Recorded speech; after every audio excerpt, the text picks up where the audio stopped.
उन्होंने क्या बताया, घी खाना अच्छा बात नहीं है, आप रिफाइंड खाइए, ऑयल अच्छा है, रिफाइंड तेल खाइए, घी से फैट बढ़ता है, ये होता है वो होता है।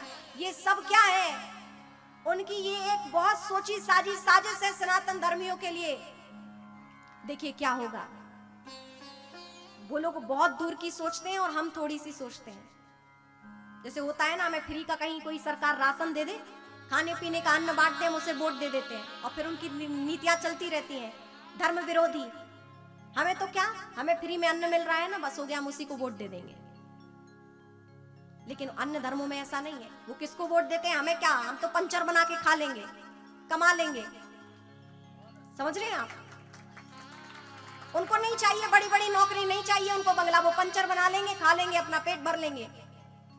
उनकी खूब संतानें हो रही हैं और हम दो हमारे एक आप पे आ गए। तो यहाँ तो लोकतंत्र है, जिसकी ज्यादा वोट उसकी सरकार। समझ रहे हैं आप? उनके यहाँ बहुत होंगे, लोकतंत्र में सरकार उनकी होगी, सनातन धर्म गायब।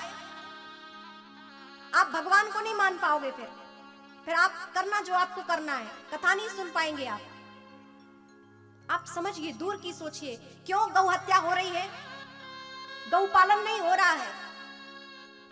क्योंकि जब गौ हत्या होगी, गौ नहीं रहेंगी, गाय से शुद्ध घी नहीं आएगा, शुद्ध घी नहीं मिलेगा तो हवन यज्ञ अच्छे से नहीं हो सकेगा। हवन यज्ञ नहीं अच्छे से होगा तो देवता किसके अधीन है, मंत्रों के अधीन है। हम मंत्र बोलते हैं, देवता प्रकट होते हैं। आप देखते हैं ब्राह्मण लोग पूजन कराते हैं, मंत्रों से आवाहन करते हैं कि कलश में देवता पधारे, वायु देवता पधारे, इंद्र देवता पधारे, अग्नि देवता, मंत्रों के अधीन देवता हैं।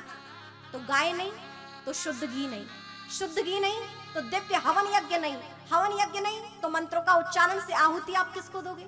आहुति नहीं दोगे तो देवता प्रकट नहीं होंगे, देवता प्रकट नहीं होंगे तो सनातन बल नहीं बढ़ेगा। आप देखिए गाय से कहां लिंक जुड़ रही है।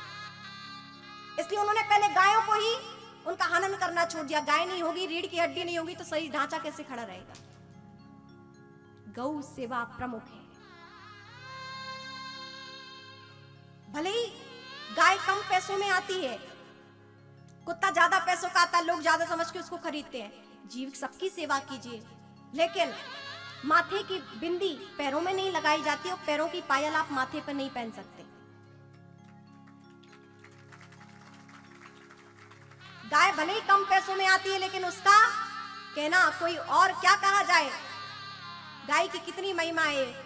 यदि सोचा जाए तो गौ पुराण हो जाए। यहाँ इतनी गाय की महिमा है।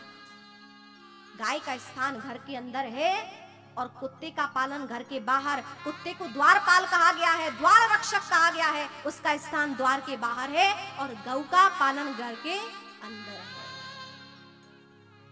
जिस घर में गाय है उसके घर में सभी देवी देवताओं का वास है।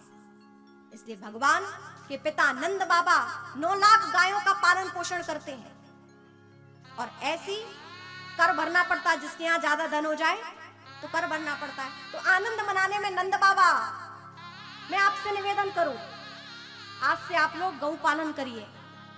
गौ पालन नहीं कर सकते, घर छोटा है, आजकल लोग फ्लैट में रहते, स्थान नहीं है, तो करें क्या? जहां गौ पालन हो रहा है वहां सहयोग करें, ताकि वहां अच्छे से गौ पालन हो सके, गायों की सुरक्षा हो सके। बहुत अच्छा कि आप घर में गौ पालन करो। आप नहीं पालन कर सकते तो जहां गायों की सेवा हो रही वहां सहयोग करो। यदि पूरे भारत के व्यक्ति सनातनी अपने घर से 1-1 रुपया भी गाय के नाम पे निकालते रहे तो गाय सड़क पर नहीं घूमेंगे। गायों को अपना स्थान मिलेगा, गायों की सेवा होगी। बस 1 रुपए कितना होता है?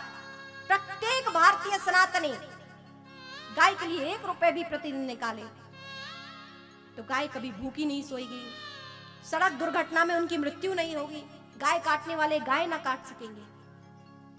निवेदन करूंगी, गांव माता की रक्षा करिए। आप आश्रम में गुरुदेव के सानिध्य में बहुत बड़ी गौशाला में गौ रक्षण हो रहा है, या जहां जहां भी आपके स्थान पर होता हो।